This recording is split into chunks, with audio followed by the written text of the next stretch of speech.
Students, today we will discuss the drugs for the treatment of cough. These are also known as expectorants and antitussives. This is the first unit of your 6th semester. So first of all, what is cough? Cough is a protective reflex and its purpose is the expulsion of respiratory secretions and foreign particles from air passages. And it occurs due to stimulation of mechanoreceptors in throat or stretch receptors in lungs. Cough is of two types, productive cough and non-productive cough. Productive cough is also known as useful and non-productive cough is useless cough. Productive cough should not be suppressed, whereas non-productive cough should be suppressed. Then the classification of these drugs. The first class is pharyngeal demulcents. Examples include lozenges, cough drops, glycerin and licorice. Second class is expectorants. These are also known as mucokinetics. It includes two classes, bronchial secretion enhancers. This is the first class. Examples are sodium or potassium citrate, potassium iodide, Vasaka, ammonium chloride. And second class includes mucolytics. Example, bromhexine, ambroxol, acetylcysteine and carbocysteine. Then the third class is antitussives.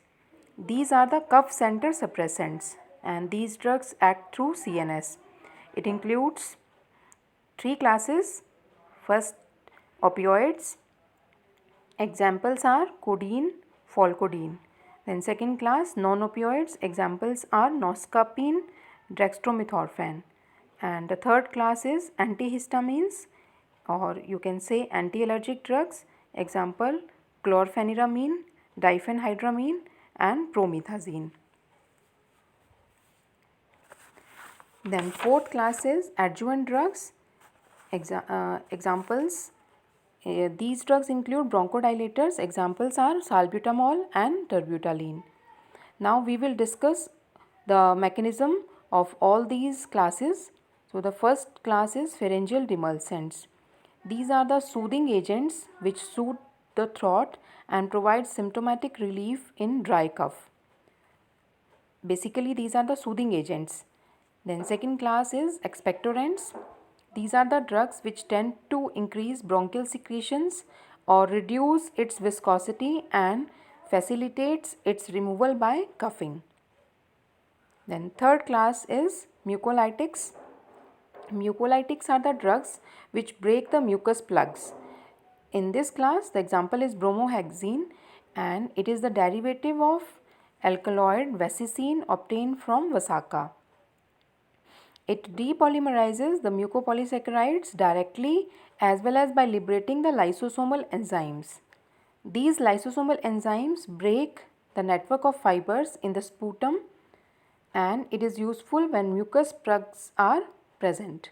The side effects include rhinorrhea, lacrimation, gastric irritation and hypersensitivity. Then the last class is antitussives. These drugs act in the CNS to raise the threshold of cough center or act peripherally in the respiratory tract to reduce the tussle impulses. These drugs should be used only for the dry, unproductive cough.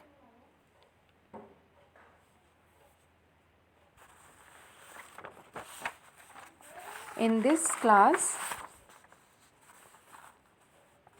first is opioids.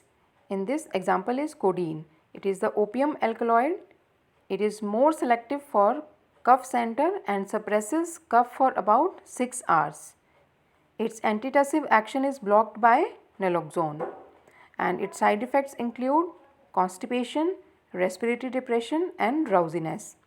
It is contraindicated in asthmatics. Then second class is non-opioids. Example is noscapine. It is the opium alkaloid of the class benzoisoquinoline. It depresses cough but has no narcotic, analgesic or dependence producing actions. It can produce bronchoconstriction in asthmatics. Then third class is antihistamines or anti-allergic drugs. These are the drugs which are used in respiratory allergic states and they relieve cough due to their sedative and anticholinergic actions. They have no expectorant property. And the last class, bronchodilators. These drugs should be used if bronchoconstriction is there and not in the routine. If there is bronchoconstriction, only then such type of drugs are used. So this is all about the drugs which are used for the cough, and in the next lecture we will discuss about the anti-asthmatic drugs.